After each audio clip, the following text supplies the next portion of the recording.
All right, I want to talk about section 10.11, volume of triangular prisms. And I want to remind you real quick that we're going to be talking about volume compared to surface area. And just real quick to remind you, volume is different than that surface area, in that volume is the total space that something takes up.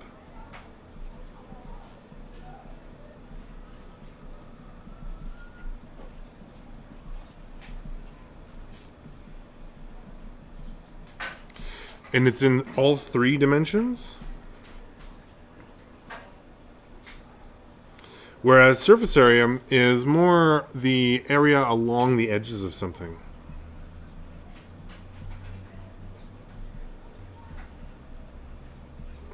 Lots of times I think of it as like wallpapering something or painting something.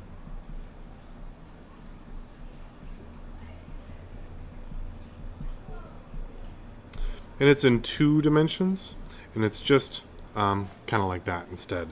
We would call this X and Y, whereas this would be X, Y, and Z. So, looking at triangular prisms again, let's recall what they look like. They have kind of a triangle on the bottom. Let me try to draw one here. And it's almost like they get extended up from that triangle. Kind of like this, right? And our volume formula is often a lot easier than our surface area, in that our volume is simply the base of the shape, the base, and I use a capital B because that means the whole area of it, times a capital H. And a capital H is kind of the space that it takes to get drawn up or pulled from this total direction. So this would be our H in this case. But we need to recall what this base means in relation to triangles. So say in this triangle, I have a height of 10 inches. I have a base right here of 6 inches. And I have a height of my triangle, in this case, of, let me draw a little arrow to it, 5 inches. Well, last time when we were looking at rectangular prisms, the base was simply length times width. But in this case, recall that for the area of a triangle, it's 1/2 base times height. So in this case, we're going to need to take this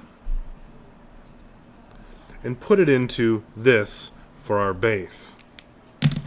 So we're actually going to have two heights in our final equation. So let's take a look at what this looks like. My volume of my triangular prism is actually equal to 1/2 base times height times height. And notice that my H here is different than my other H, because my 1/2 base times height is only the triangle's area, and then I'm able to multiply it by the height to extend it all the way up. And that's how I get my dimensions in 3D.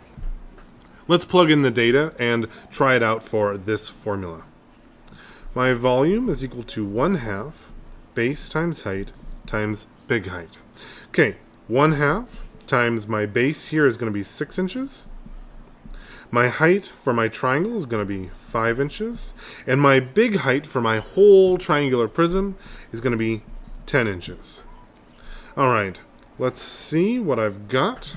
I'm going to use my calculator because I just don't want to make any mistakes. And I'm going to have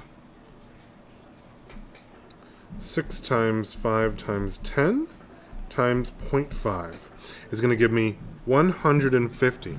And then notice that I have inches times inches times inches, which is going to give me inches cubed in this case.